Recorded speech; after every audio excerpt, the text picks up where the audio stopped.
سلام، اومدم لیست باحال باهاتون شیر بکنم. داشتم هدفهای ماه جونم رو یه مرور میکردم، میخوندم ببینم که چی نوشتم. به چیز بامزه برخوردم، دیدم که اومدم نوشتم 100K in the mirror و برام هی 10 بار از روی این خوندم. گفتم 100K in the mirror یعنی چی؟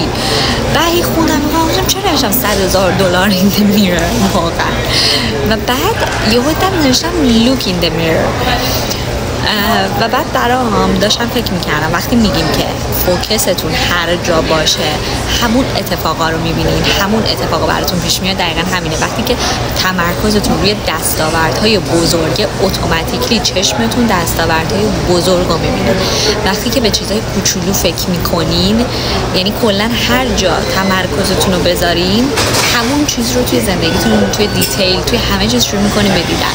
من خیلی برام جالب بود که من تمرکزم چون روی دستاوردهای بزرگه، حتی توی نوشتن هم لوک رو LOOK رو 100K خوندم، 100,000 تا خوندم و باز به هم ثابت شد که خیلی مهمه که تمرکزمون رو چطوری اینتنشنالی با هدف روی جای درست بذاریم.